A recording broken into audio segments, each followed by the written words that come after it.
నమస్కారం welcome to మన news నేను మీ anchor Sukanya the fastest regional news చెప్పిన నా అక్క చెల్లెమ్మలకు నా అన్నదమ్ములకు అందరికీ కూడా సెల్యూట్ చేస్తాను.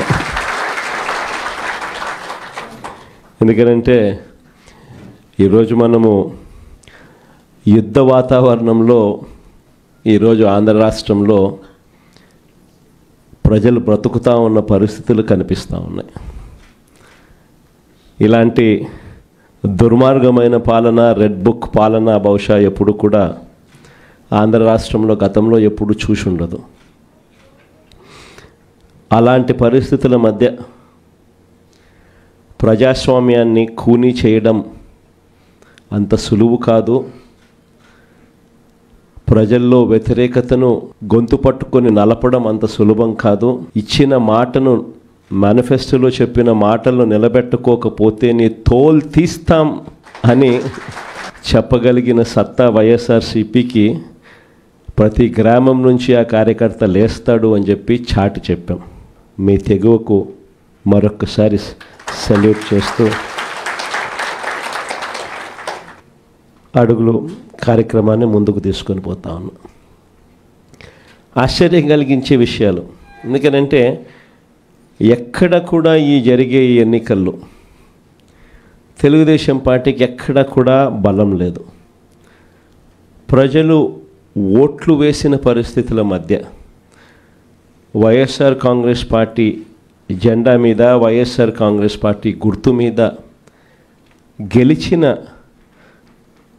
సభ్యులు ప్రతి చోట చూస్తే అసలు తెలుగుదేశం పార్టీ ఎందుకు పోటీ పెడతా ఉంది అని చెప్పి ఎవరికైనా కూడా ఇట్టే అర్థమవుతుంది.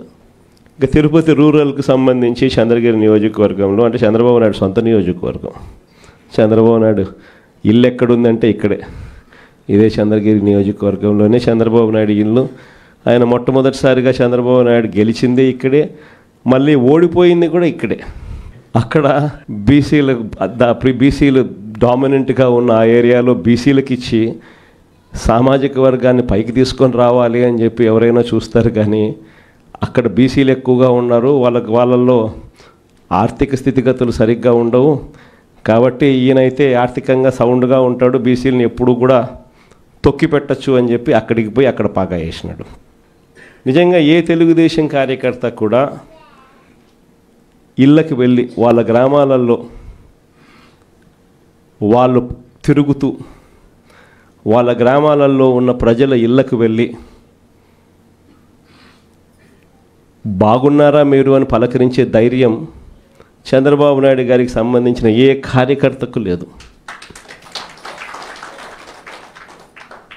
కారణం, చంద్రబాబు నాయుడు గారికి సంబంధించిన ఏ కార్యకర్త అయినా కూడా ప్రజల్లోకి వెళ్ళి వాళ్ళ ఇళ్ళ దగ్గరికి వెళ్తే ప్రతి ఒక్కరికి కూడా వెన్నులో భయమే.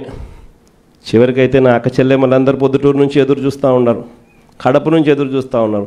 ఏదో ఉచితంగా బస్సు వస్తుంది, ఏదో విశాఖపట్నం పోయి రావచ్చు కదా, పొద్దున పోయి సాయంత్రానికి వెనక్కి రావచ్చు కదా అని చెప్పి. అటువంటి చిన్న చిన్నవి కూడా పట్టించుకోవడంలా, దానికి కూడా దిక్కులేని పరిస్థితిలో ఈరోజు రాష్ట్రంలో పరిపాలన సాగుతూ ఉంది. మరోవైపున చూస్తే వ్యవస్థలన్నీ పూర్తిగా విధ్వంసం. మొన్నటిదాకా వైఎస్ఆర్ కాంగ్రెస్ పార్టీ ఉన్నంత వరకు గవర్నమెంట్ బడులలో పిల్లలకు గవర్నమెంట్ బడులకు పోయేదానికి గర్వంగా ఉండేది.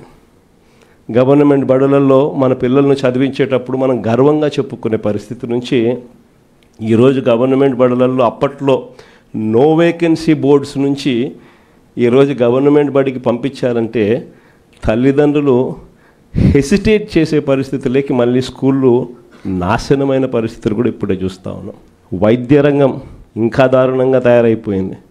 ఈరోజు ఎవరికైనా ఆరోగ్యం బాగోలేకపోతే లక్షలు ఖర్చు చేస్తే తప్పనిచ్చి, వాళ్ళు ఖర్చు పెట్టుకుంటే తప్పనిచ్చి, వాళ్ళ అప్పులు పాలు అయితే తప్పనిచ్చి ఈరోజు ఆ పేదవాడు బతికి బయట పడే పరిస్థితే లేదు. ఏ పంటకు కూడా ఈరోజు గిట్టుబాటు ధర రాని పరిస్థితి. ఉచిత పంటల బీమా గాలికి ఎగిరిపోయింది. ఈ క్రాప్ బుకింగ్ ఎక్కడుందో ఎవడికి తెలియని పరిస్థితి. రైతుల పరిస్థితి ఈరోజు రోడ్డున పడి రైతులు అల్లాడుతూ ఉన్నారు. పెట్టుబడి సహాయం కింద కనీసం జగన్ ఉంటే 13,500 ఇచ్చేవాడు. జగన్ పోయాడు, 26,000 ఈయన ఇస్తానన్నాడు. ఆ 26,000 కూడా గాలికి ఎగిరిపోయింది అని చెప్పి ప్రతి రైతు కూడా చంద్రబాబు నాయుడుని తిట్టుకుండా తిడతా ఉన్న పరిస్థితి కనిపిస్తూ ఉంది. వ్యవస్థలు పూర్తిగా అధ్వానమైన పరిస్థితులకి నీరుగారి. ఎక్కడా కూడా పెన్షన్ల విషయానికి చూస్తే ఈయన ముఖ్యమంత్రి కాక మునుపు 66,60,000 పెన్షన్లు. ఈ రోజుటికి 12 నెలల్లో జరిగిన పెరుగుదల ఏమిటి అని అంటే 4 లక్షల పెన్షన్లు తీసేయడం. పెరగాల్సింది పోయి ఒక కొత్త పెన్షన్ ఇవ్వకుండా 4 లక్షల పెన్షన్లు ఊడగొట్టడం. ఇది చంద్రబాబు నాయుడు చేసిన ఘనత. మరోవైపు కరప్షన్ చూస్తామా అంటే విడి కరప్షన్. ఏ గ్రామంలో చూసినా కూడా పక్కనే బెల్ట్ షాప్ కనిపిస్తుంది. గుడి పక్కన, బడి పక్కన, ఇంటి పక్కన బెల్ట్ షాపే కనిపిస్తుంది. ఏ బెల్ట్ షాప్లో చూసినా కూడా షాపుల కన్నా 20 రూపాయలు 15 రూపాయలు బాటిల్కి ఎక్కువ రేటుకి అమ్ముతూ ఉన్న పరిస్థితి మన కళ్ళ ముందనే కనిపిస్తుంది. ఇసుక కళ్ళ ఎదుటే కనిపిస్తూ ఉంది. మన హయాంలో కన్నా 2 రేట్లకి పెట్టి అమ్ముతూ ఉన్నారు. మన హయాంలో ఉన్న గవర్నమెంట్ కన్నా ఆదాయం వస్తాను నేను. ఇప్పుడు గవర్నమెంట్కి రూపాయి ఆదాయం లేదు. రేటు చూస్తే మనకన్నా 1.5 రెట్లు 2 రెట్లు ఈ రేట్లు ఎక్కువతో అమ్ముతూ ఉన్నారు. మట్టి మైనింగు, నియోజకవర్గంలో ఏదైనా పరిశ్రమలు ఏదైనా నడవాలి అని అంటే పరిశ్రమలు అన్నీ ఎమ్మెల్యే దగ్గరికి రావాలా, ఎమ్మెల్యేకి అంతో ఇంతో ముట్ట చెప్పాలా, ఎమ్మెల్యే ముఖ్యమంత్రికి అంతో ఇంతో ముట్ట చెప్పాలా. నాకింత నీకింత అని రాష్ట్రాన్ని దోచుకొని తింటా ఉన్నారు మొత్తం రాష్ట్రం అంతా కూడా. ఇవన్నీ కూడా కళ్ళ ఎదుట కనిపిస్తూ ఉన్న పరిస్థితులు. దీని నుంచి డైవర్ట్ చేసేదానికి ఏం చేస్తూ ఉన్నాడు? రోజుకొక డైవర్షన్ టాపిక్. ఏదైనా ఊరు పేరు లేని కంపెనీకి విశాఖపట్నంలో 3,000 కోట్ల రూపాయలు విలువ చేసే భూములు ఇస్తాడు. ఏదో ఉర్సా అంట కంపెనీ పేరు. ఇంద్రనైనా ఈ ఉర్సా అని చెప్పి చూస్తే ఊరు లేదు, పేరు లేదు. వారు కట్టే కరెంటు బిల్లు ఏంటి అని అంటే కనుక వాళ్ళు కట్టే కరెంటు బిల్లు ఒక ఇంట్లో ఒక అపార్ట్మెంట్లో రెసిడెన్షియల్ అపార్ట్మెంట్ కట్టే కరెంటు బిల్లు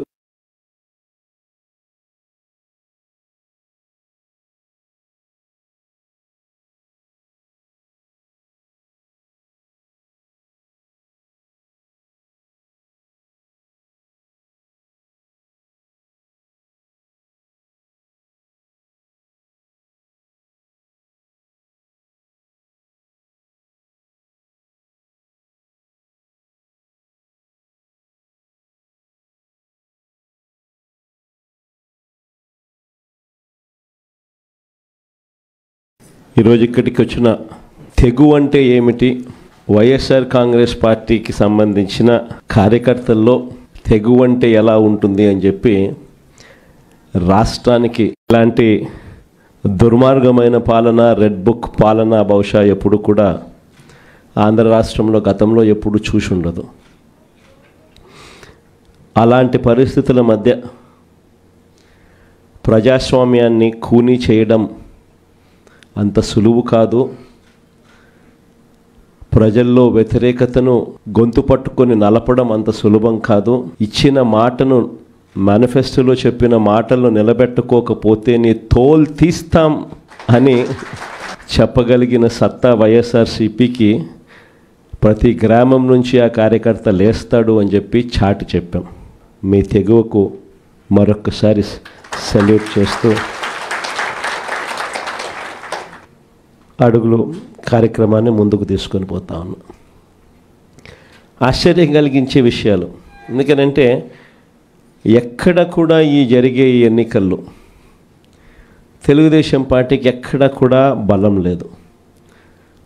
ప్రజలు ఓట్లు వేసిన పరిస్థితుల మధ్య వైఎస్ఆర్ కాంగ్రెస్ పార్టీ జెండా మీద, వైఎస్ఆర్ కాంగ్రెస్ పార్టీ గుర్తు మీద గెలిచిన సభ్యులు ప్రతి చోట చూస్తే అసలు తెలుగుదేశం పార్టీ ఎందుకు పోటీ పెడతా ఉంది అని చెప్పి ఎవరికైనా కూడా ఇట్టే అర్థమవుతుంది.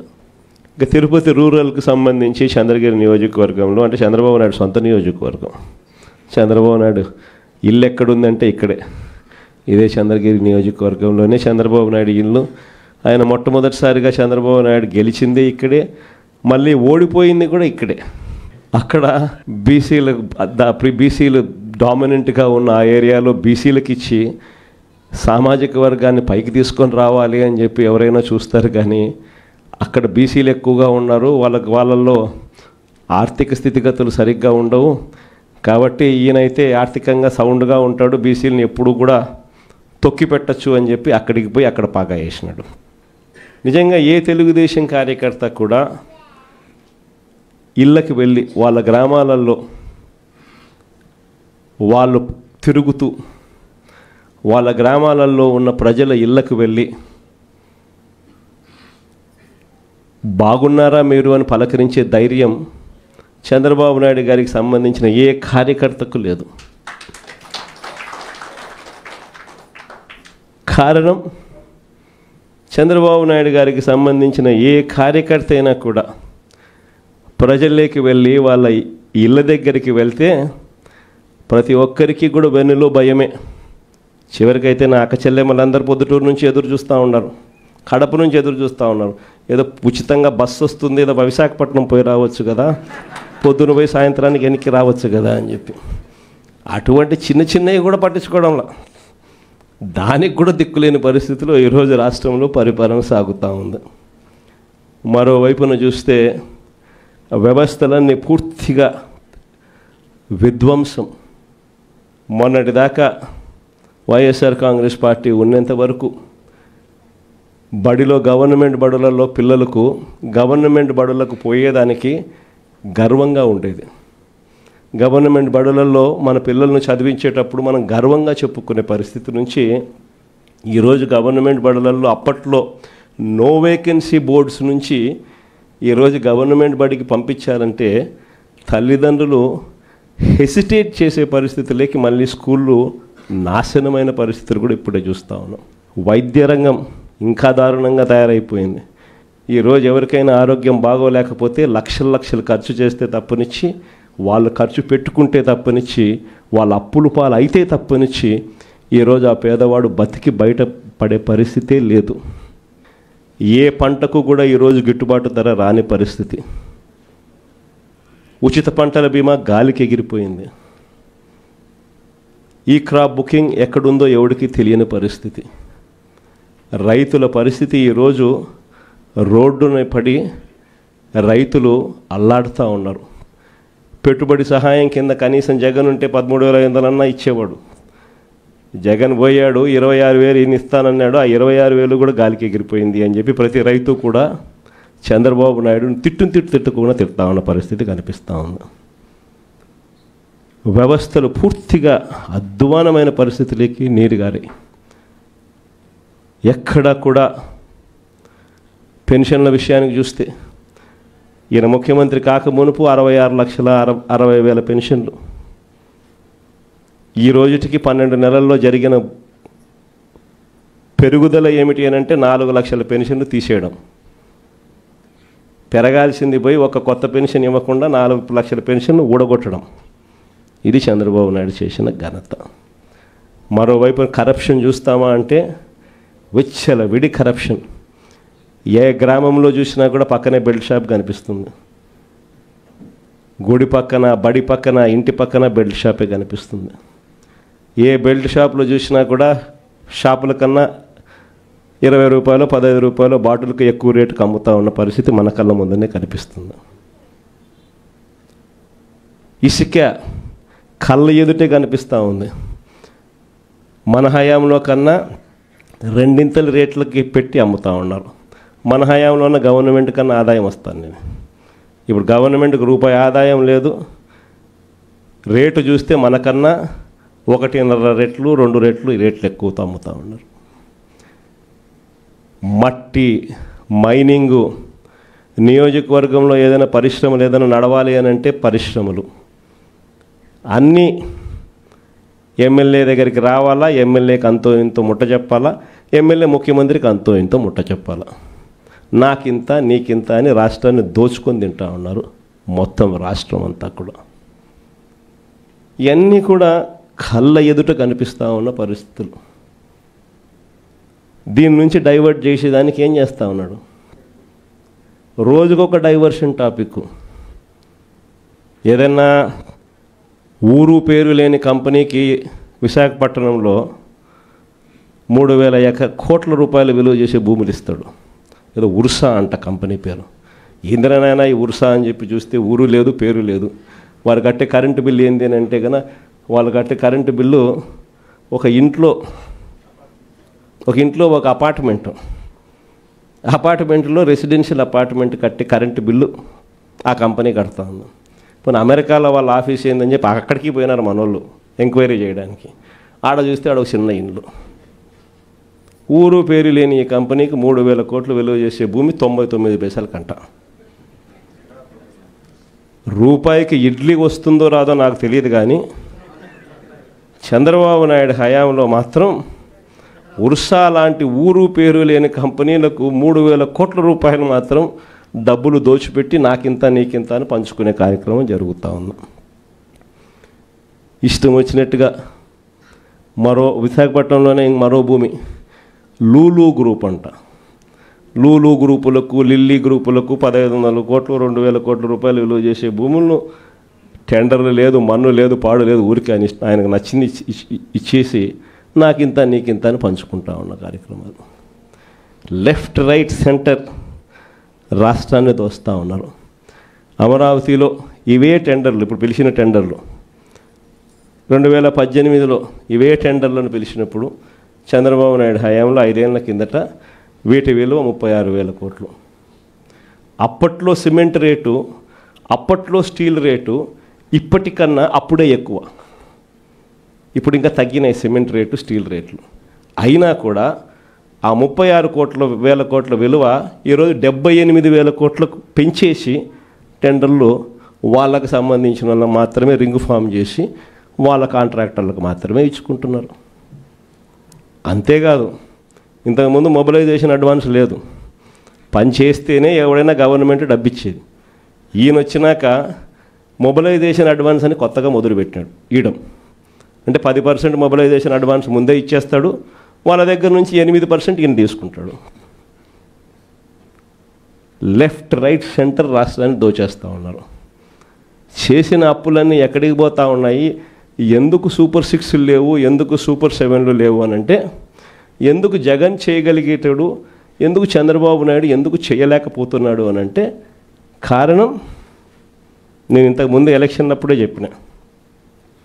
జగన్ ఉంటే బట్టలు నొక్కుతాడు, నేరుగా ప్రతి అక్క చెల్లెమ్మ కుటుంబానికి నేరుగా పోతుంది. చంద్రబాబు నాయుడు ఉంటే బట్టలు ఉండవు. చంద్రబాబు నాయుడు ఉంటే నేరుగా ఆయన జోబీలోకి మాత్రమే పోతుంది అని చెప్పి ఎలక్షన్లప్పుడే నేను మొత్తుకొని చెప్పిన. నేను చెప్పిన ఆ రోజు చంద్రబాబు నాయుడు నమ్మడము అని అంటే చంద్రముఖిని నిద్ర లేపడమే అని చెప్పిన. చెప్పింది నేను ఆ రోజు ఎన్నికలప్పుడు నేను చెప్పిన ఆ మాటలు కన్నా ఎవరైనా వింటే ఇప్పుడు కరెక్ట్గా అవి ప్లే చేసి చూస్తే జగన్ కరెక్ట్గా చెప్పినాడు, అబ్బా మనమే మోసపోయినాం పొరపాటున అని చెప్పి. ఈరోజు ప్రతి ఇంట్లో కూడా ఖచ్చితంగా చర్చ జరగాల్సిందే. ప్రతిరోజు డైవర్షనే. ఇవన్నీ జరుగుతూ ఉన్నాయి, సమాధానాలు చెప్పుకోలేక ప్రతిరోజు ఒక డైవర్షన్. ఓ రోజు లడ్డు అంటాడు, ఇంకో రోజు బోట్ అంటాడు, మరో రోజు ఏమన్నా ఐపీఎస్ ఆఫీసర్ అధికారిని అరెస్ట్ అంటాడు. కరెంటు బిల్లులు షాక్ కొట్టే విధంగా అప్పుడే పెరిగిపోతున్నాయి అని చెప్పి మళ్ళీ ఆ టాపిక్ నుంచి డైవర్ట్ చేసేందుకు ఇంకొకటి ఆయన చేసిన లిక్కర్ స్కాములు మనం ఇంకొకటి మీద లిక్కర్ స్కాములు రుద్ది ఇంకొక లిక్కర్ స్కామ్ అరెస్ట్ అని చెప్తాడు. ఇట్లా ప్రతిరోజు చూస్తే ఏదో ఒక సెన్సేషన్ క్రియేట్ చేయడం, ఆ సెన్సేషన్ నుంచి టాపిక్లు డైవర్ట్ చేయడం. ఇంతకుముందు రోమన్ రాజులు చేసేవాళ్ళు. ప్రజల్లో వ్యతిరేకత, రోమన్ రాజుల మీద వ్యతిరేకత ఎక్కువగా వస్తూ ఉండేది అని చెప్పి అప్పట్లో వాళ్ళంతా గ్లాడియేటర్స్ అని ఒక గేమ్స్ నిర్వహించేవాళ్ళు. దాంట్లో మనుషులను పెట్టేవాళ్ళు, మనుషుల చేతిలో కత్తులు పెట్టేవాళ్ళు, పొడుచుకొని సావండరా నాయన అని చెప్పి వాళ్ళు జంతువులకు అందుని దాంట్లో పెట్టేవాళ్ళు. ఆ జంతువులతో వీళ్ళు యుద్ధం చేయడము, వీళ్ళు సావడము, అవి సావడము, లేకపోతే వీళ్ళు పొడుచుకోవడము, అది వీళ్ళు సావడము వాళ్ళు సావడము చేసేది. ప్రజలందరూ దాన్ని చూసేది. Topic divert. లేదా రాజెట్ట పరిపాలన చేస్తూ ఉన్నాడు, దాంట్లో రేట్లు ఎట్లున్నాయి, ప్రతిరోజు ఒక డైవర్షన్ టాపిక్, ప్రతిరోజు ఒక డ్రామా. ఇలాంటి పరిస్థితుల మధ్య రాష్ట్రం జరుగుతూ ఉంది. ఇలాంటి పరిస్థితుల్లో రాబోయే రోజుల్లో అందరికీ కూడా నేను ఒకటి చెప్తా ఉన్నా. ఇంత మంచి చేసిన మనకే ప్రతిపక్షంలో కూర్చున్నాము అని అంటే ఇక ఏ మంచి చేయని మోసం చేసిన ఈ చంద్రబాబు నాయుడు పరిస్థితి ఎలా ఉంటుంది అని చెప్పి నేను వేరే చెప్పాల్సిన పర్లా. ఆ 3 ఏళ్ళు అయిపోయిన తర్వాత వచ్చేది ఖచ్చితంగా వైఎస్ఆర్ కాంగ్రెస్ పార్టీని అఖండమైన మెజారిటీతో మళ్ళీ అధికారంలోకి వస్తాం.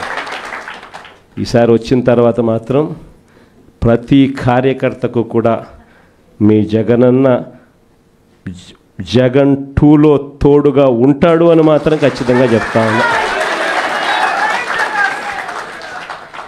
ఇన్ఫ్యాక్ట్ లాస్ట్ ఎలక్షన్స్లో కార్యకర్తలకు బహుశా అనుకున్నంత స్థాయిలో నేను తోడుగా ఉండకపోయి ఉండొచ్చు. ఎందుకంటే నేను అధికారంలోకి వస్తానే కోవిడ్ వచ్చింది. అధికారంలోకి జూన్లో అధికారంలోకి ప్రమాణ స్వీకారం చేశాం. మార్చ్ కల్లా కోవిడ్ వచ్చేసింది. దాని తర్వాత 2 సంవత్సరాలు కోవిడ్లో ఇంకా వేరే దాని మీద ధ్యాసే పెట్టలేకపోయినాం. ప్రజల బాగోగుల మీదనే, ప్రజల ఆరోగ్యం మీదనే, ప్రజలకు సంబంధించిన విషయాల మీదనే పూర్తిగా ధ్యాస పెట్టాల్సిన పరిస్థితుల మధ్య పాలన సాగింది. కానీ ఈసారి మాత్రం ప్రతి కార్యకర్తకు భరోసా ఇస్తూ ఉన్నా. ఈరోజు నా కళ్ళతో నేను చూస్తూ ఉన్నా. కార్యకర్త అనేవాడు ఎంత ఇబ్బంది పడతా ఉన్నాడు అనేది నా కళ్ళతో నేను ఈరోజు చూస్తూ ఉన్నా. పాలన అనేది ఎలా ఉండాలి, ఎలా దిగజారిపోయింది అన్నది కూడా నా కళ్ళతో నేను చూస్తూ ఉన్నా. ఇవన్నీ నేను చూసిన నేపథ్యంలో నేను ప్రతి కార్యకర్తకు చెప్తా ఉన్నా, నెక్స్ట్ రెజీమ్లో మాత్రం జగనన్న మీకు తోడుగా అండగా ఖచ్చితంగా గట్టిగా నిలబడతాడని మాత్రం చెప్తా ఉన్నా.